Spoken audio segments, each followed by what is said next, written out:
hands on a fence. Then everybody is going to know when one gets hit, one falls off. We know it. You can hear it. What about the crossbow? Did that make an appearance? No. Do they have a category like that? No, that's reserved for bank hold-ups, I think. Now, you reckon Johnny Howard was out at the archery? The guy's got these, he seems to be just, a chopper drops him in at any gold event, apparently. he's got the chopper just standing by. If there's gold anywhere, just drop me in with you. It is a cutout, though, apparently. I mean, if we're getting gold, there's wind it up and we... But we were at the swimming the other night, and that's the fun thing to do, is do a bit of spotting. Really? You know, like, where's Wally? You know, so what you say is, hey, Mick, over in that quadrant there, you've got a Johnny Howard, your time starts now. And you've got to find him. It's good fun. Found him. Yeah, there he is. Or you find one celeb and someone, you got to top it with another one. Phil Coles doesn't count, we decided. That's part of the rules. See Pat Rafter in the wig, boys? Oh, yes. In the what? Pat was out at the swimming. You know, the bloody mad green and gold wigs, you know, the big sort of fuzzy wigs that people have got? Pat was sitting out there with Leighton Hewitt, and he was sort of just sitting there quietly watching. Incognito. Oh, this clown. Not wanting to attract attention to himself, Tom. Absolutely. Hey, we've got plenty more to ask you, blokes, and I want to see if you've been out to any other events other than archery. Sure. Can we talk about this shortly? After the break, Fitzy? Good on you. Triple M going for bronze with Billy and Mick, and joining us in the studio is Tommy Gleisner and Glennie Robbins. Boys, we're talking in the break, and it's been revealed to me that not only were you at the archery, you've, put in a lazy afternoon at the fencing. What the hell is going on? Well, Channel 10 organised the tickets. Does that explain much? Action men. So good seats, obviously. Tell me about the fencing. How's it, as a spectator sport live? Is it as boring as it is on the telly? It probably needs some stairs, you know, that they can run up and down, and some candelabras. And Zorro out would be good, I reckon. You know, I'd like to see someone slash a Z into someone's ass. Or at least knock the sword out of their hand and it stick in the rafter of the ceiling. That sort of movement. You know, there are some people who enjoy, what do they call it? Fencing out there listening, going, same old jokes. Same old. That must, because we're sitting there. When you go to a sport like a bit of an obscure one that we know nothing about, and I think Santo and Glenn and I were there, you're sitting there going, trying to work out the rules, and you sort of think you've got to, I reckon if he hits him on the wrist, it's worth only 1 point, but if he gets him below the knee, it's worth 3. And imagine if you really knew about fencing and you were sitting behind us, how annoying that would be. You just want to lean forward and... One of the biggest cheats of all time, Olympic cheats, was a fencer. Do you know the year, Billy? I don't know the year. You know the story, though. But he's a guy, and because it's all electronic, and because they hit each other, and it racks up a point on the board. He had his own little buzzer inside his sword handle, and he was leaning up against the wall like 3 feet away, just racking up points. But he won by like a record margin. It's like when you play pinball, you get that free game sound. Dock, dock, dock, dock, dock, dock. But I think he clocked it. To pep it up, they should reverse it, and the electrical current that runs out into the scoreboard should come the other way as well, and the coach can just go zap, zap, just to pep it up a little bit. I like your thinking. Now, are you doing anything else while you're here, fellas? I went down to Darling Harbour down at Darling Harbour. Oh, now look, that's where... Yeah, we knew you were down there because we're trying to do an interview with Matt Biondi. Just the greatest swimmer of all time, almost. A trifling little Olympian from, the annals of history. And there's a guy, we're down at the Coca-Cola headquarters, the Coca-Cola Radio Shack, and there's a big, bulletproof piece of glass separating us from the public, and there's this guy banging on the door going, oi, Glennie Robbins, he's just over there. And I've gone, yeah, mate, I've seen him before. Yeah, can you off? You know how much $10 that cost me? That guy did that. $10. The city is looking sensational. I mean, it might be partly the weather, and they've cleaned up all the sort of unsavoury elements. All the homeless people have been bussed out in the derros. There's only one tragic figure left, and that's the woman in the foyer of our hotel selling opals. And that is, no one buys them. No. I mean, that is not one of the world's great gems. A lot of overseas people like them. I walk past the store and go, what an ugly-looking bunch. But if you notice, we try and flog them every time people come from overseas. Olympics, great chance to shift some opals. The Opal 2000. But anyway, as I was saying, I went down to Darling Harbour, and they've got the Australian Navy on display down there. They've got the Vampire. Yep. and they've got the Onslow. Have you been on board? No, but I've said to Mick we must go. Yeah, no, it's right on the top of our list of things to do right after we go to the archery and the fencing. No, but they got the Endeavour. Yeah, no, tell us more, Glenn. Seriously, they got the Endeavour, or the replica of the Endeavour, next to the Vampire. Yeah. And defence-wise, not a lot of difference, really. Yeah. Right. As far as capabilities. And then they got the Onslow. Now, if you go down into the Onslow, No. this is no fair. Have you got a song ready to go? Seriously, they've got a steering lock on it in case you want to hot wire it. Might want to take it out for a bit of a run out in the harbour and maybe take out a couple of high-rise. So where you go. A Security's watertight, mate. Funnier things have happened, I hope. Hey, let's go. Hey, nice being there. Hey, Glenn Robbins is here. Glenn Robbins is here. Coming back. You know, I got bumped. You bastards. They rang me up. They rang me up a week ago and go, oh, mate, we're in Sydney, I want to come on. I go, yeah, and guess what? This time you're a special guest. Not a panellist, mate, a guest. Not an emergency guest. And I think I got bumped for some kind of cyclist or someone. What happened? Julie Anthony rang back and said she could do it, all right? It's as simple as that. So he had to make room. We have Australia's first medal winner from the Games. Name her. McKeely Jones, yes. Well, that's why I interviewed me.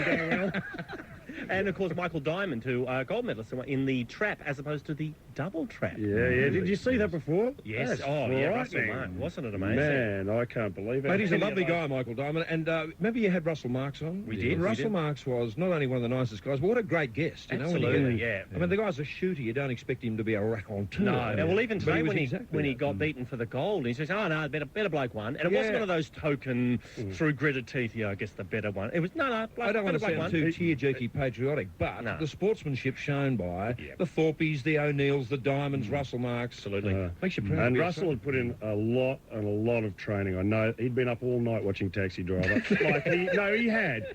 You know, just he was ready to go. In the vibe.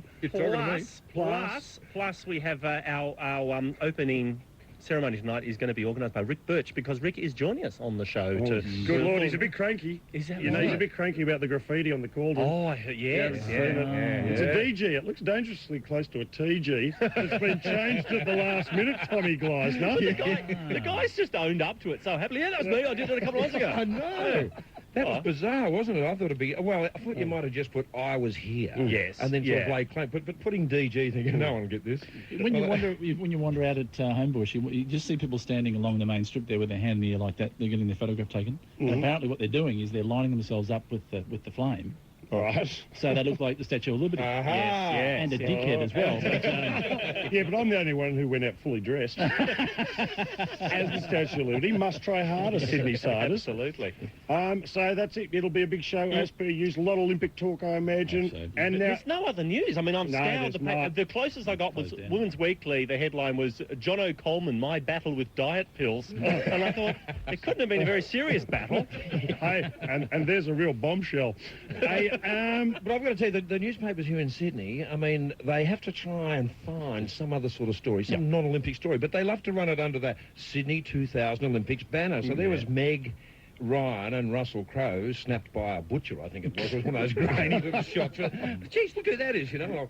And he sold the shot to the Telegraph. And even the tragic Paula Yates thing and stuff. There it is under the heading on page 3 of Our Olympics. They're all Olympic moments, aren't they? Golden moments. Now, I must ask, is Rob Sitchbeck from Toronto? He is. He is, and congratulations. Congratulations. I understand it went exceptionally well, and I'm talking of The Dish, of course, which is your new film. That's correct, which is released here in Australia next month, 19th of October, but we're in the Toronto International Film Festival, and we got the silver medal. Oh, bet you're pissed off. You should have gone for bronze! Oh, no, how disappointing for you. It's too good. Oh, well, never mind. When do you sing the national anthem? We all stood there on the little dais and sort of pretended to mouth the words to a song we simply didn't know. So, no, that's very exciting. So, yeah, The Dish, look for it next month. Because I came a couple of years ago, I said to them, you should make a film about a dish. and they went in and did it. They didn't, did and they? have a look through the credits. No mention for Glenn Robbins. I think we'll wind it up. Thanks for coming in today, boys. Thank you for having us. We appreciate it greatly. You're listening to Going for Bronze on Triple M. Mr. Coca-Cola. trivia quiz here on Going for Bronze. It's called How the Would I Know? And we have a contestant on the line. I think you'll find, boys, it's Genevieve Lutz from Victoria. Hey, Genevieve, how are you? Good, thanks. That's the way. Are you all amped up? Are you vibed up? Are you pumped? Are you ready to go? Sure am. What is your brain? Is it big? It's ready to go. Is it ready to go? Is it ready to go for bronze, Genevieve? You know, we've got 5 questions. They're all multiple choice, and each question is worth $200 cash. Okay. All right, not to be sneezed at. Here we go. The first question for you, Genevieve Lutz of Victoria, is the third leg of the Golden Aussie 4x200 freestyle relay team was swum by Bill Kirby, Todd Pearson, Michael Klim, or Rolf Harris? Todd Pearson. The third leg, that's exactly right, Genevieve. How's that for a lazy 200, Nicky Ball? Money in the bank. The Pacific pesos are dropping like flies. Have a go at this one, Genevieve. Yesterday, Australia won 3 gold medals in the one day. When did we last do that at the Olympics? Barcelona, Rome, Melbourne, Atlantis. Barcelona? Oh, I can't help you there. It was those dirty bastards down south Melbourne. Yeah. But Hey, you're talking about my hometown. You're still on. That's my hometown too. You're on $200 at the moment, Genevieve. Your third question is: awesome foursome rowing double gold medalist Mike Mackay is competing in what event at these games? Is it the men's quad scull, the men's coxless pair, the men's 8, or the coxless men's scull? The second one, the men's coxless pair. Oh, sorry, Genevieve. It in fact was the men's 8. But you're still on $200 and you've got 2 questions to go. You can double that right now. The captain of the Australian women's water polo team is Bronwyn Mayer, Bridget Gustafson, Liz Weeks, Piss Weeks. Liz Weeks.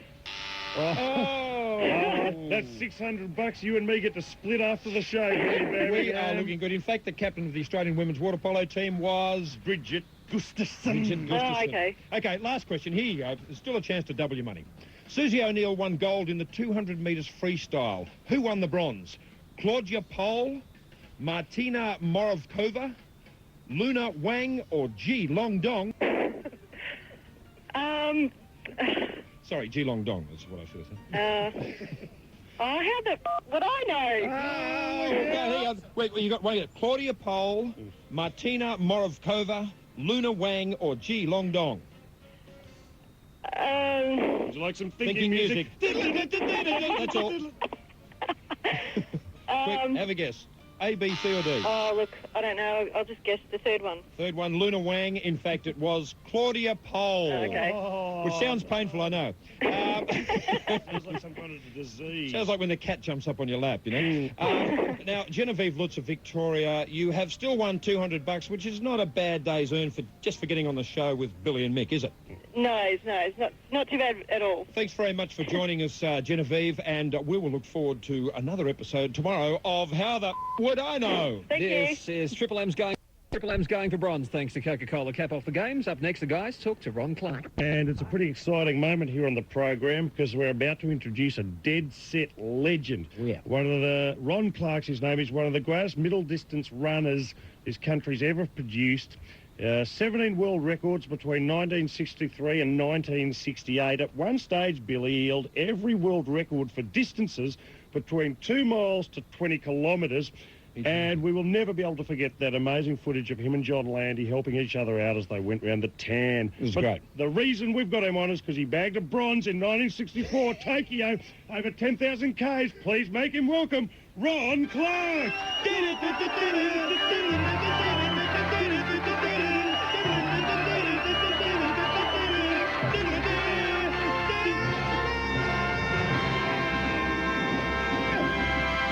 Good afternoon, Ron Clark. Hi, Mick. Hi, Billy. How are you, mate? Good. How's things, mate? Are you holding up through the Olympics to date? Yeah, pretty well. It's almost overwhelming, isn't it? You really can't take into your mind just how great this is. There's just so many good events all over the place. What's been a highlight for you to date?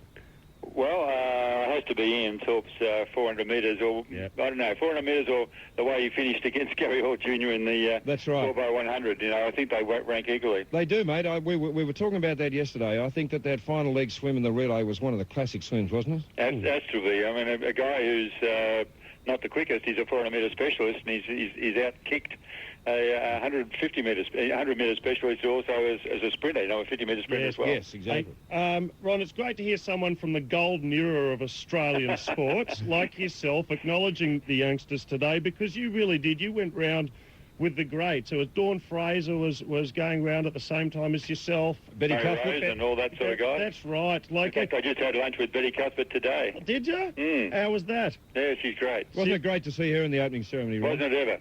It was. Yeah, I think it was very apt that Rowan Boyle was there too, because but for steroids, Rowan Boyle would have been one of our greatest ever sprinters. One of our great disappointments, that one, wasn't it? It was, and on that issue, I just wanted to ask you, Kathy Freeman was involved in the opening ceremony, and it was fantastic to see her there.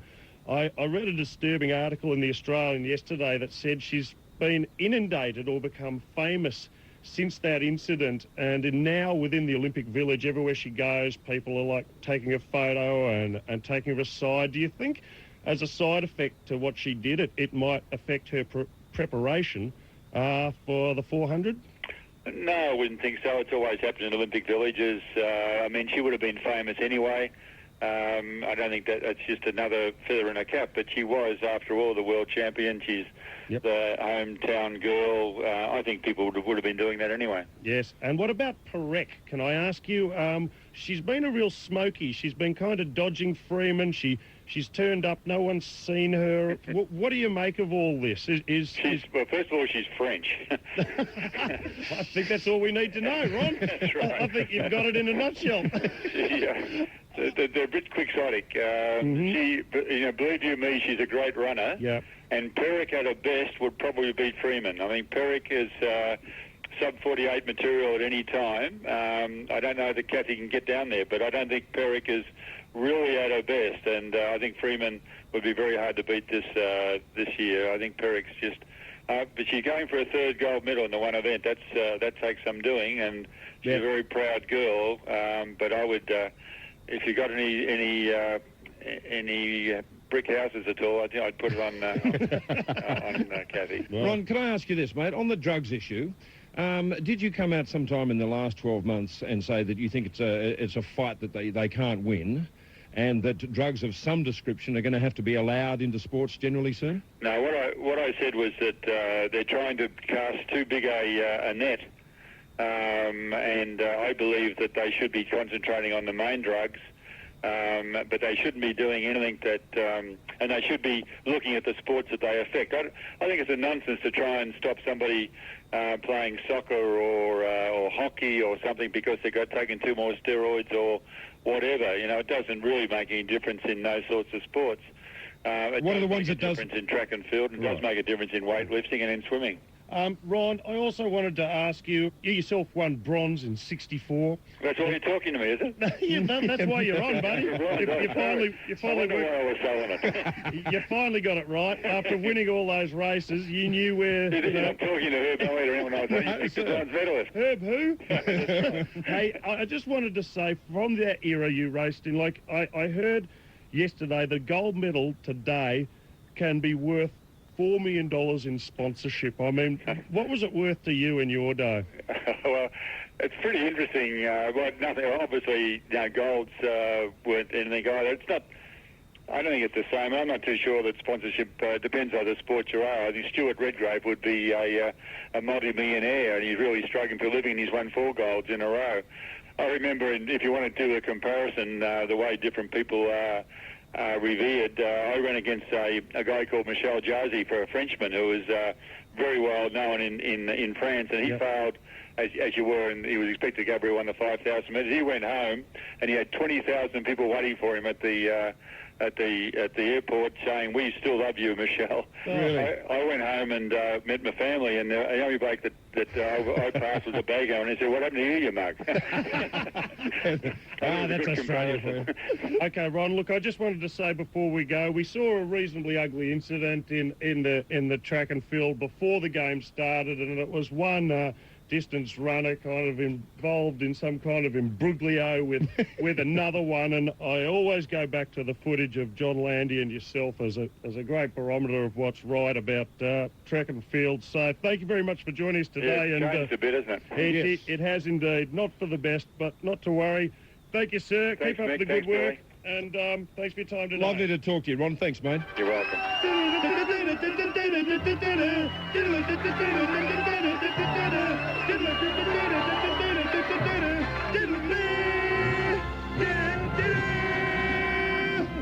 Live around Australia. Top of 7. Mikey Robbins has made his way into the studio. We'll be having a yarn with him very shortly. Velma Bass. Right? Velma's a sprinter. I thought it was a fish for a minute. Strangely enough, I thought it was an instruction. Velma Bass. Velma Bass, don't mind if I do. Yeah. And Kylie Minogue while you're at it. And Kim Collins. Now, it's a bit... Oh, look. St Kitts and Nevis, why would you leave? Why would you leave? Well, you've got it all. Mate, it's a tiny island, 23 miles by 5 miles, population 5,700. Uh-huh. It became independent from Britain in 1983. Used to be a bit of a slave trading spot. No. It's got now- a rich history, Yeah. a grand history, a proud history. Beautiful. But now its major economy is based on bananas, sugar and tourism, much like Queensland. And it is rumoured to be, and this is only just a rumour, a haven for drug smuggling and trafficking. I'd go back to my original point. Why would you leave? The favourite beer, if you are in St Kitts and Nevis and you're in a bar, ask for a Carib. What's that? That's the local brew. One of the things, if you are in the Caribbean, Yeah. in the Dutch Caribbean, it's always Heineken. In Right. the English-speaking Caribbean, a Carib man. Really? And of course, Carib man. the most famous historical event is where Horatio Nelson, the famous British sailor, Heard of him. wooed, married, and bedded Fanny Nisbet. Fanny. Fanny. Fanny. It's where Horatio met Fanny. Really? Yep, in the 19th century. Well, so it's a bit of a meat market. Is that what you're saying? Basically, if you can't get a route, you go to St Kitts and Nevis, get a few Caribs in here, score some drugs and buy an nana. Do you reckon we could do an OB from there? Is there any chance? Dixie, organise that for us. Yours listen to Going for Bronze on Triple M. Give a gold medal a mile. Mate, has he been to them all? I think he's been at every one, hasn't he? You can't turn around for seeing him, but tell you can't see, who have been, I would say, notable for their absence from the games, Sid, Ollie and Millie. Oh. Where the have they been? Where the have they gone, Mikey? Is Where what are you're trying Actually, to... you know I've got what? no idea. I hadn't even thought about this, but you're right. They just kind of... Were they even in the opening... They weren't even in the opening ceremony. didn't were even get a Guernsey. And what's the story there? Were they Well- are they too daggy? Well, no, see, the trouble started, I don't know if you guys remember this, about 9-10 months ago. Millie, the female, Yep. the echidna, Yep.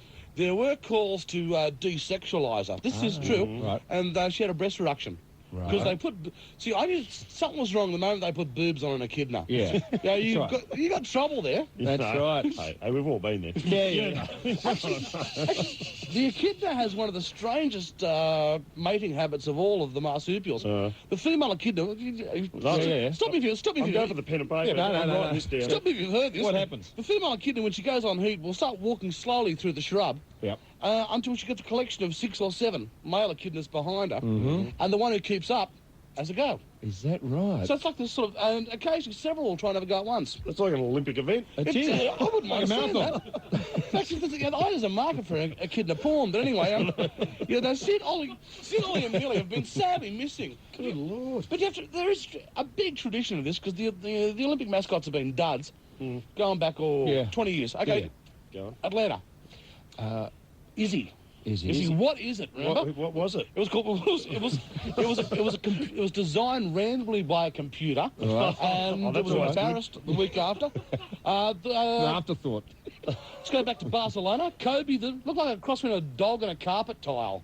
Remember that one? Yes, remember Kobe? little Yeah. Maybe, no. A bear. A bear, wasn't it? bear, Kobe. Well, that was it. Was he a dog? Was he a bear? Was he a carpet tile? I don't know. Well, when he lifted his leg, that's why I presume. There was the tiger in Seoul. They must have been up all night thinking of that one. Good on your career. Yeah. For the LA games, it was a bald eagle, which looked like a rejected Muppet. That's right. remember I him? do remember that one. And of course, the last one that worked was Misha the bear from the Moscow games. Yes, oh, Misha. You couldn't move for Mishas in Moscow. Yeah, There's just heaps of them, with bucket loads. But where the hell are Sid, Ollie, and Mikey, I have Behind you! Behind you! a special surprise. See, it's funny. For a start, from day one, I say that they were a waste of money. Yep. Particularly when you've got, say, Dickie Knee and Plucker out of a job. Yep. Fat Cat needs a gig. Yep. You know, exactly. Put some pants on Humphrey. Get him out there. Mate, that's not a bad... Like, I had not even thought about that. My only sort of recollection that they even existed is that the Holden courtesy cars that are ferrying everyone around have your OLY and your MIL and your SYD number plates. And, it took me a couple of days to work that out. Oh, yeah, that's right, yeah, Ollie and Sid and... right. But I haven't seen or heard anything of the actual mascots at all. I reckon they might be showing up out the front when Mikey leaves 3 of them in a car. Right, let's get him. Take the piss out of us, will you? Open the car door as he goes past. If you want to give us a call and yak about anything in particular... Mikey, excuse me, can I just butt in for a second? Yeah. Who are you? What? And for God's sake, put some pants on. Who are you, talking head? It's Millie. It's Hey, Millie. Millie. I never realised. Sorry, Mill, what did you want to say, pal? What did you want to say? Where's the echidna? Where were the mascots? Was that... Oh, is that our topic? Good Lord. Yeah. Go to the top of the class. Is Go that to the what top of we're the class. cancelling for calls for? Do we want to see if anyone's seen them? Do they know? Has anyone Well, seen their I mascots? personally don't give a rat's ass what you want to ring us about, but if you do want to tell us where the mascots have gone, we would certainly love to hear from you on the Going for Bronze hotline. That'll be 1800 150 000. Give us a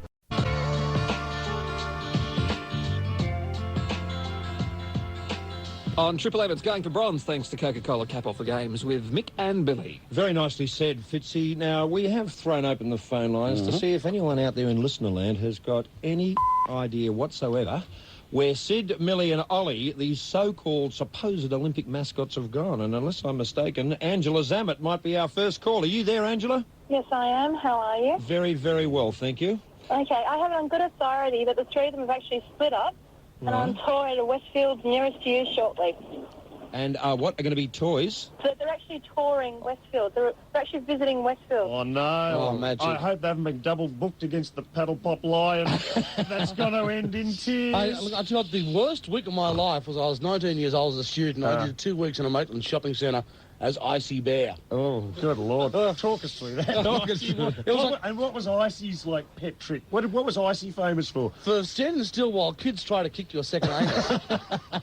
That was so much fun. Oh, the good old days. Good old days, The good mate, old yeah. days. Thanks a lot for the call, Angela. What about Manny Zog? Are you there, Manny? How you going, mate? Mate, any fitter? I'd need another Valium. That's no worries. What's going on? Where do you reckon these guys are? These Well, what actually happened, fellas, is they were in that van. The crews were looking after them. Now the friends have got them, and they've got to be approached with extreme caution. And it should have been Marty Monster, I reckon. Good Lord. He'll be involved. The mastermind. He's sitting back at head office stroking a white cat, going, excellent. Everything is coming along nicely. Does anyone remember that famous footage where the kangaroo tried to have a conjugal right with Marty the Monster? Man, why isn't that an Olympic event? Yeah, That's gold. Just put them in a pen together and say, go for it. Thanks a lot for the call, Manny. Diane Wood, are you there? Yep, How are you? I'm good. How you going? We're hot, we're happening. Now, where do you reckon the limp mascots have gone? Well, I actually saw them and heard them today at Parramatta Westfield. Oh, really? So, Diane, talk us through. What's the show like? It was riveting. What are they up to? They're actually riveting. They've got a second job. They turn up with hard hats, and they got a little bit of bum crack out the back, and they sit on They jackhammers. had a bit of the plumber's bum show. Apparently they do a fantastic version of It's Raining Men for no particular reason. And what is this? We really did that. What were they doing?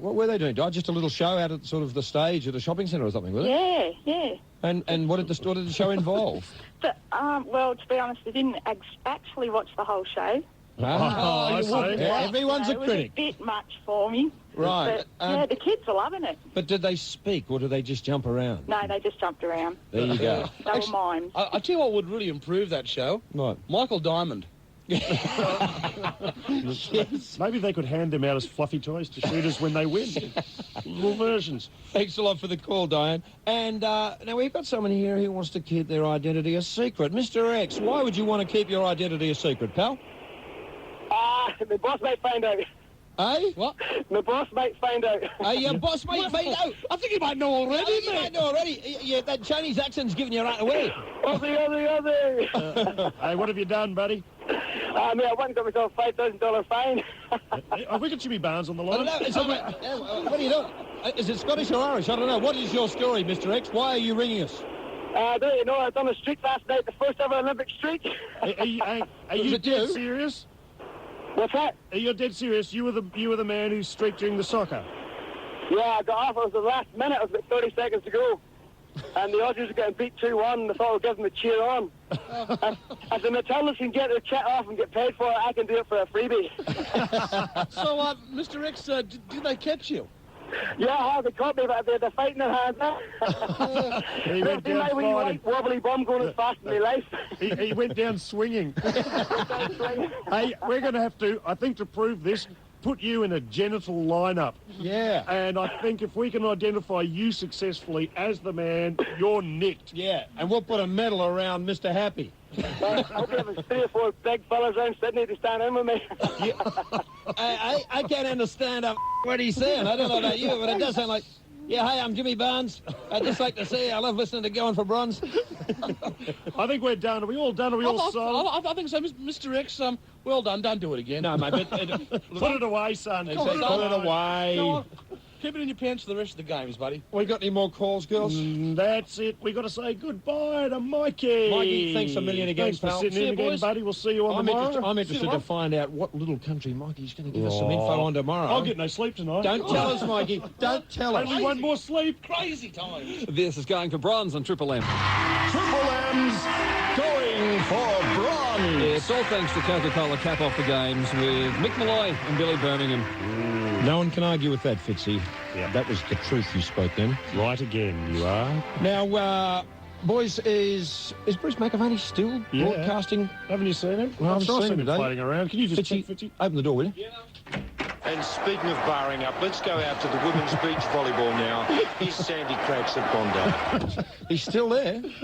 I would have thought, no, like I keep saying, I just thought he was broadcasting from out there at the bloody village, but he's obviously got some gig in here right next to us. Maybe he wants to pick up some, you reckon? He's spying on us? He's spying on us. Yeah, he wants to pick up a few. He knows where the good oil's coming from. Pendo, man of sports, man who knows everything. Could you tell me, please, what the is repercharge? It's one of those words, mate, that I hear every 4 years and then it disappears. It's like I said recently that melee. You know, they call a fight in an AFL a melee just so that the word isn't lost to the English language, because you never hear it anywhere else except AFL. What the hell is a repercharge? They use that in the rowing, Billy, and what normally happens, if you win your heat, you go through a semi-final or a final. Yep. Repercharge is like a second chance. They make up the numbers for the semi-final and final out of repercharge heats. So what, we'll be back here till 10 o'clock tonight doing the repercharge. That's what I'm tipping. Is that true? And does it only happen in rowing? Well, rowing's the only one they are using it in, but... So it gives... so it's all losers, and they... it's all losers. Put a positive spin on it, Yeah, Billy. put a positive spin on it. I just want to make sure I've got it right here. They're all losers, but whoever wins this race of losers gets a shot at the final. That's right. There you go. It's like a second chance, Billy. It is. Well, it is. It's like phone a friend, isn't it? On a lifeline. 50-50, Eddie. I like it a lot. Ran into Eddie last night too, didn't we? Yeah, we did. We saw him loitering. I hope we're allowed to say that. He said not to. No. No one knows he's here. Hey, repercharge at Centre 1. How's things going out at the rowing? Have we had any updates? Are they underway? Yeah, we're going well. Kate Slater and her partner Rachel Taylor are through the final of the women's coxless pairs on Saturday. Glad to hear and, that. Melinda Hatzavakis and Bronwyn Roy are also through the final on Saturday in the women's double sculls. And I heard the Italians aren't doing very well. Why is that? Oh, they always bring out the gondoliers. Yeah. And it's not very fast. It's not very fast. It's going to slow them down. It's going to slow them down. There's Going for Bronze on Triple M. Hey, guys, we've had a few requests to play something we did on yesterday's show. Billy and myself had a bit of fun in the afternoon, ringing up people at random out of the phone book and getting them to pronounce the name of the bloke who beat Ian Thorpe in the 200 metres. Hey, come on, what was his name then? You've got no idea. You've got no idea. Peter Vanden. Don't worry about it. Someone here will tell you. Someone here. Let's have a go at the calls. Hello? Yes, good afternoon. It's Billy Birmingham and Mick Molloy calling from Radio Triple M. Would you be able to tell us who beat Ian Thorpe in the 200 metres last night? Oh, that's Peter Vanden Hoogen, something or other. That'll do you. Thanks very much. Good afternoon, Sarah Dan. Would you be able to tell us who beat Ian Thorpe last night in the 200 metres freestyle? Oh, Peter,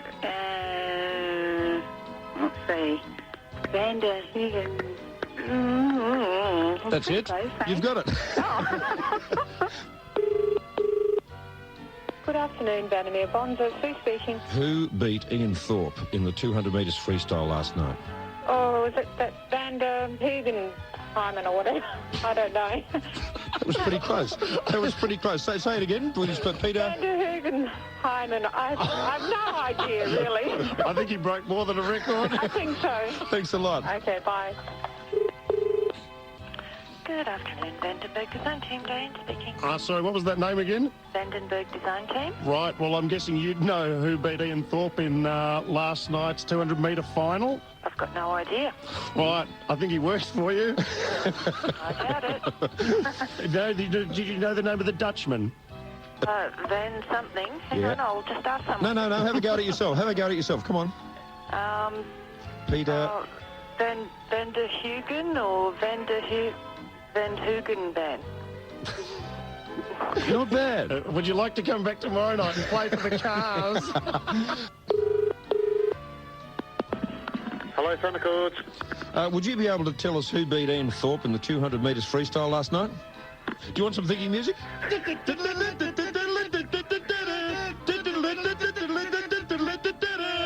Hugen Band. Oh, not bad. One of the closest we've had today. Thanks a lot, matey. Good afternoon, Pascal Grenify. We were wondering if you could tell us the name of the Dutch swimmer who beat Ian Thorpe in the 200-metre final last night. Oh, I've no idea. Peter, go on, have a go. Starts with H.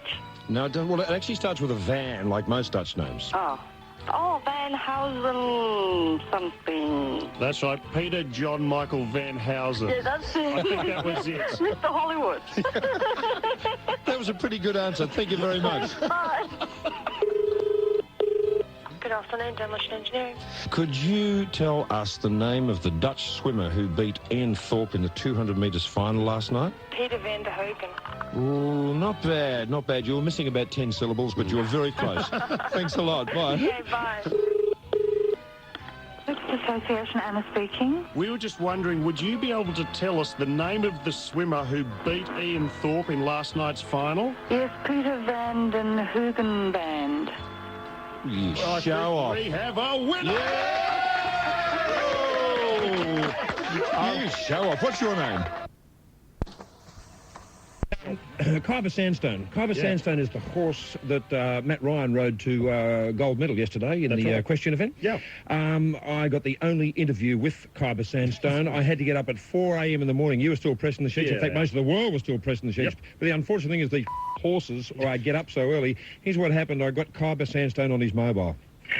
Mate, you must be very proud. Well, so are we, and you and Matt did a great job. Tell us, Kyber, was this your first Olympics, mate?